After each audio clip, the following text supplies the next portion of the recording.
بسم اللہ الرحمن الرحیم۔ السلام علیکم میرے پیارے معزز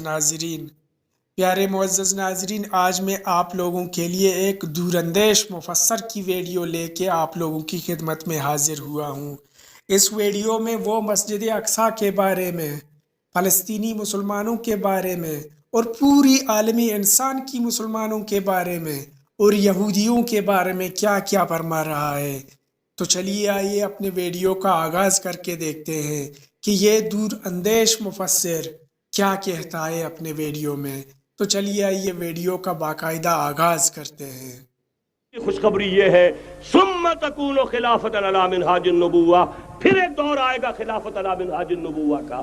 یہ محمد الرسول اللہ کی نوید ہے، وہو صادق المصدوق، وہ سچے ہیں، ان کی صداقت پر خود اللہ گواہ ہے، لہذا وہ دور آ کر رہے گا، اس میں کسی بھی بندے مومن کے لیے کسی شک و شبے کی کوئی گنجائش نہیں۔ اگلی حدیث اگلی سنیے، اب جب یہ دور آئے گا تو عالمی ہوگا، جیو ورلڈ آرڈر نہیں ہوگا، جسٹ ورلڈ آرڈر ہوگا۔ یہ نیو ورلڈ آرڈر NWO، حقیقت میں جیو ورلڈ آرڈر ہے JWO، لیکن اسی کو بدلنا ہے جسٹ ورلڈ آرڈر آف اسلام، اور وہ گلوبل ہوگا۔ دو حدیثوں کا تذکرہ کر دوں۔ حضرت ثوبان حضور کے ایک آزاد شدہ غلام تھے، وہ روایت کرتے ہیں، مسلم شریف کی روایت ہے، یہ صحیحین میں فرماتے ہیں کہ حضور نے ارشاد فرمایا، ان اللہ زوالی الارض فرأیت مشارقها ومغاربها وان امتی سیبلغ ملکها ما زوی لی منها، رواہ مسلم رحمہ اللہ۔ حضور فرماتے ہیں اللہ تعالیٰ نے میرے لیے پوری زمین کو لپیٹ دیا، یہاں تک کہ میں نے اس کے سارے مشرق دیکھ لیے، سارے مغرب دیکھ لیے، اور سن لو مجھ سے، ٹیک اٹ فرام می، میری امت کی حکومت ان تمام علاقوں پر قائم ہو کر رہے گی جو مجھے زمین کو لپیٹ کر اور سکیڑ کر دکھا دیے گئے۔ گلوبل ہوگی کہ نہیں؟ دوسری حدیث سنیے، یہ پھر مسند احمد ابن حنبل کی ہے۔ حضرت مقداد ابن الاسود رضی اللہ تعالی عنہ فرماتے ہیں، حضور نے فرمایا، لا يبقى على ظهر الارض بیت وبر ولا مدر الا ادخله الله کلمۃ الاسلام بعز عزیز وذل ذلیل، اما يعزهم الله فيجعلهم من اہلها او يذلهم فيدونون لها۔ یہ ہے حدیث مسند احمد ابن حنبل کی۔ اور حضرت مقداد فرماتے پھر میں نے کہا اچھا تب تو ہو جائے گی وہی بات، وَيَكُونَ الدِّينُ كُلُّهُ لِلَّهِ، دین کل کا کل اللہ کے لیے ہو جائے گا۔ حدیث کا ترجمہ یہ ہے کہ حضور نے فرمایا، روئے زمین پر نہ کوئی اینٹ گارے کا بنا ہوا گھر رہے گا، نہ کوئی اونٹ کے بالوں کے بنے ہوئے کمبلوں کا خیمہ رہے گا جس میں اللہ تعالیٰ کلمہ اسلام کو داخل نہ کر دے۔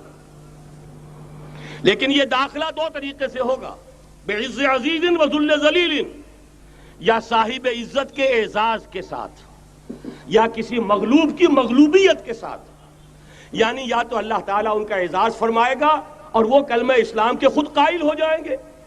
جب گھر والا خیمے والا اسلام لے آئے گا تو اسلام اس کے گھر میں داخل ہوگا، اس کو بھی عزت نصیب ہوگی۔ وَلِلَّهِ الْعِزَّةُ وَلِرَسُولِهِ وَلِلْمُؤْمِنِينَ، عزت تو حق ہے اللہ کا، اس کے رسول کا اور اہل ایمان کا۔ اور اگر وہ اسلام قبول نہیں کرے گا تو یؤتُ الْجِزْیَةَ عَنْ یَدٍ وَهُمْ صَاغِرُونَ، چھوٹے ہو کر رہنا پڑے گا، جزیہ دینا ہوگا، اسلام کی بالادستی قبول کرنی ہوگی۔ بتائیے اس کے بعد بھی کوئی شک ہے؟ یہ ہے آسمانی نقشہ۔ یہ اللہ فرما رہے ہیں واللہ متم نورہ ویابی اللہ الا یتم نورہ لیظہرہ علی الدین کلہ ولو کرہ المشرکون، یہ اللہ کا فیصلہ ہے۔ ادھر یریدون لیطفئوا ہے، یہ زمینی نقشہ ہے۔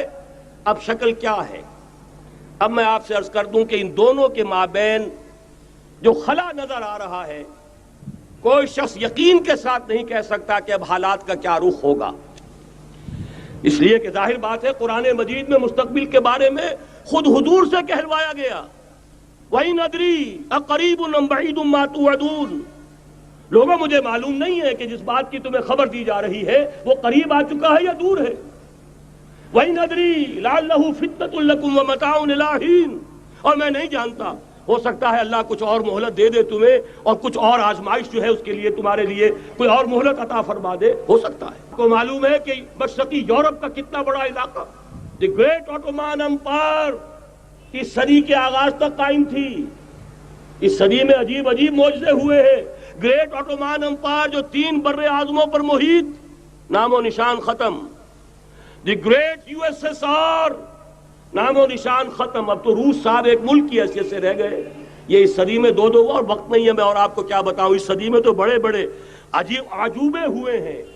بڑی بڑی 2 عظیم جنگیں ہو چکی ہیں, تیسری جو ہے سر پر کھڑی ہے, دور نہیں ہے, جس کو حدیث میں کہا گیا ہے الملحمۃ العظمی, تاریخ انسانی کی عظیم ترین جنگ, اور وہی صلیبی جنگ جس کا آغاز بوسنیا سے ہو چکا ہے. بہرحال اس وقت جو میں کہہ رہا تھا, ورنہ میرے پاس تو یعنی یہ کہ درد دل کہنے کے لیے وقت نہیں ہے, مجھے اپنی بات کو محدود کرنا پڑ رہا ہے. لیکن میں اب آ رہا ہوں اصل موضوع کی طرف, کہ ایک امکان تو یہ ہے کہ اس بلاک میں اسلام کا احیاء ہو, اور اس کے لیے کچھ نویدیں بھی موجود ہیں احادیث نبویہ میں. وہ تو آپ نے سنا ہوگا اقبال کا شعر, میرے عرب کو آئی ٹھنڈی ہوا جہاں سے, میرا وطن وہی ہے, میرا وطن وہی ہے. حدیث میں آتا ہے یخرج الناس من المشرق یؤتون للمہدی یعنی سلطانہ, مشرق سے فوجیں نکلیں گی کہ جو کہ مہدی کی حکومت قائم کریں گی. یہ مہدی اہل تشیع کے مہدی اور ہیں, ہمارے مہدی اور ہیں. اہل تشیع کے عقیدے کے مطابق ان کے بعد میں امام جو روپوش ہو گئے تھے وہ امام مہدی ہیں, وہ ظاہر ہو جائیں گے. ابھی امام غائب ہیں, پھر وہ ظاہر ہو جائیں گے. ہمارے نزدیک یہ مہدی پیدا ہوں گے یا ہو چکے ہوں, اور یہ ہوں گے حضرت فاطمہ کی نسل ہی سے رضی اللہ تعالی عنہا. لیکن عالم عرب کے اندر پھر ایک طاقت بن کر ابھریں گے, باطل کی قوتوں کے خلاف جہاد کریں گے. لیکن ان کو مدد آئے گی 2 طرف سے, ایک زمینی مدد آئے گی مشرق سے, ایک آسمانی مدد آئے گی. عیسیٰ ابن مریم کا نزول, حضرت مسیح علیہ الصلوۃ والسلام جو زندہ آسمان پر اٹھائے گئے تھے نازل ہوں گے, اور در حقیقت ان 2 مددوں کے نتیجے میں پھر یہود کا قلعہ قمع ہوگا, اور یہی گریٹر اسرائیل ان کا گریٹر گریو یارڈ بن کر رہے گا, عظیم تر قبرستان بن کر رہے گا. اس کی بڑی واضح حدیثیں موجود ہیں, اس کی بڑی تفصیلی خبریں موجود ہیں. یہ احادیث کی کتب کے اندر بدقسمتی سے ہماری اس کی طرف توجہ نہیں. ایک تو یہ ہو سکتا ہے. اسی طریقے سے ایک اور حدیث ہے, یخرج من خراسان رایات سود, اور یہ مسلم شریف کی روایت ہے, نوٹ کیجئے گا, نہیں ترمذی شریف کی روایت ہے.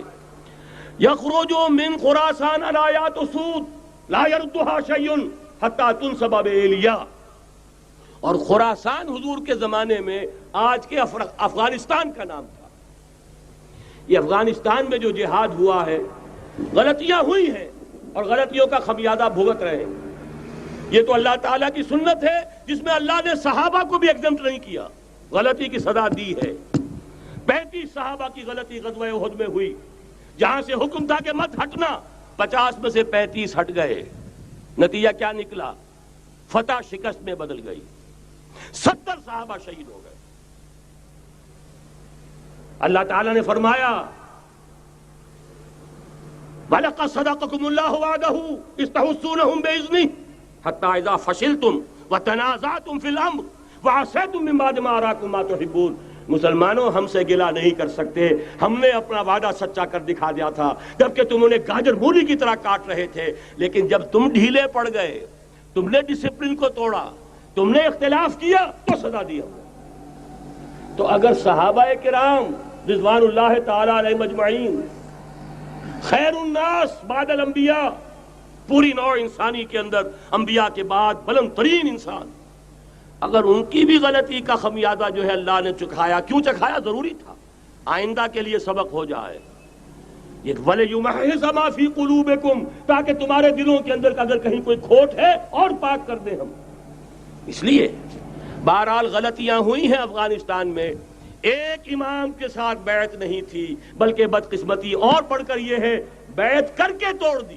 آپ نے کبھی نوٹ کیا ختم نبوت کے بعد اب سب سے اونچا منصب کس کا ہے؟ مجددین.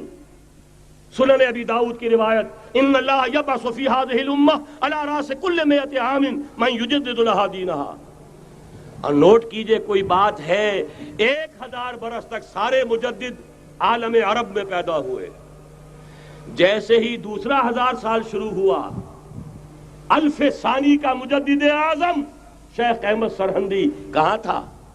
صنم خانہ ہند میں حاضر ہوا میں شیخ مجدد کی لحد پر، وہ خاک کے ہے زیر فلک مطلع انوار، گردن نہ جھکی جس کی جہانگیر کے آگے، جس کے نفس گرم سے ہے گرمی اعراض وہ۔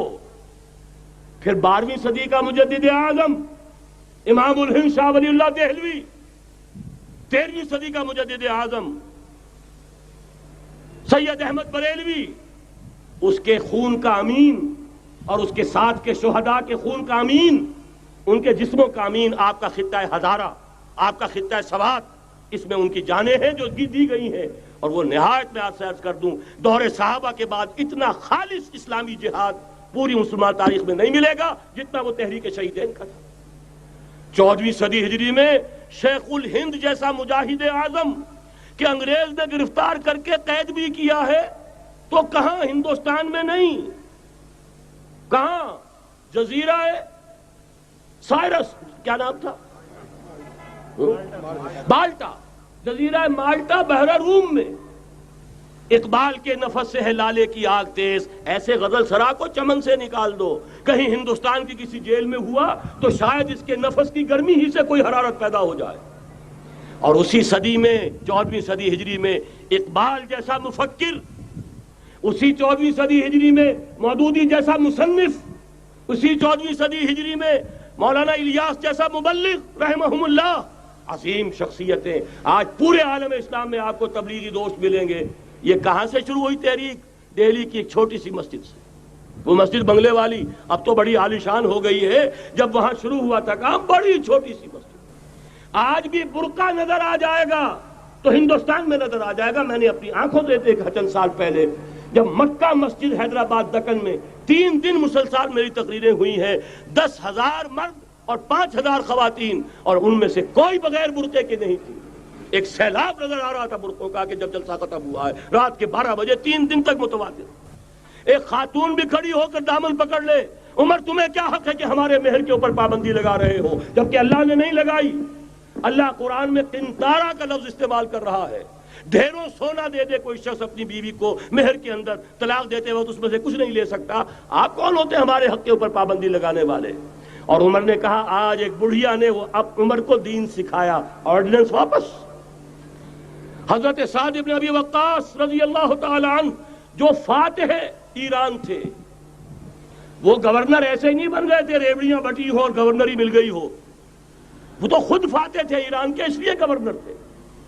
صرف ایک پرچہ پہنچا ہے بارگاہ خلافت میں، حضرت عمر فاروق کے پاس انفارمیشن آئی، سعد نے اپنے گھر کے باہر ڈیوڑی بنا لی ہے اور ایک دربان کھڑا کر دیا ہے، حضرت بلال کو بھیجا ہے رقعہ دے کر، اور یہ حکم تھا کہ بلال پہلے تو جاتے ہی ڈیوڑی میں آگ لگا دینا، پھر یہ رقعہ دینا میرا۔ اور رقعے میں لکھا ہوا تھا اے سعد، لوگوں کو ان کی ماں نے آزاد جانا تھا، تم نے انہیں اپنا غلام کب سے بنا لیا ہے؟ یہ دربان کھڑے کر دیا اپنے آگے۔ وہ حریت، وہ مساوات کہ جا رہا ہو خلیفہ وقت اور چارج لینے جا رہا ہے بیت المقدس کا، کوئی ذاتی علاج کے لیے نہیں جا رہا، سیر و سیاحت کے لیے نہیں جا رہا، چارج لینے کے لیے بالکل سرکاری وزٹ ہے، آفیشل وزٹ ہے، اسٹیٹ وزٹ ہے۔ اور حال کیا ہے؟ 700 میل کا فاصلہ طے کرنا اور ایک اونٹنی، کوئی انٹوریج نہیں، کوئی خدم و حشم نہیں، کوئی جمبو جٹ بھرے ہوئے نہیں، کچھ نہیں، ایک اونٹنی ایک خادم۔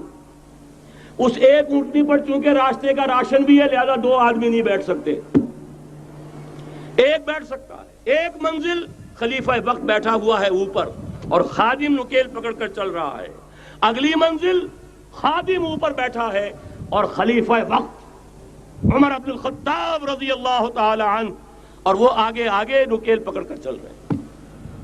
یہ نظام چاہیے آج نوع انسانی کو۔ اس کے انتظار میں، اس کی تلاش میں نوع انسانی نے کتنے تجربے کر لیے، کیسی چھلانگیں لگائیں، ملوکیت ختم کی، آسمان سے گرا کھجور میں اٹکا۔ تو میرے پیارے بہن بھائیوں، یہ تھی ہماری آج کی ویڈیو۔ آپ لوگوں نے دیکھ لیا کہ ڈاکٹر اسرار احمد رحمۃ اللہ علیہ نے کس طرح ہمیں اور آپ لوگوں کو آنے والے وقت کے بارے میں سمجھایا اور کس انداز میں سمجھایا آپ نے بھی دیکھا اور ہم نے بھی دیکھا۔ امید کرتے ہیں کہ آپ لوگوں کو ہمارے ویڈیوز پسند آ رہے ہوں گے۔ ملتے ہیں ایک ایسی ہی انٹرسٹنگ ویڈیو کے ساتھ، تب تک کے لیے اجازت دیجیے۔ اللہ حافظ۔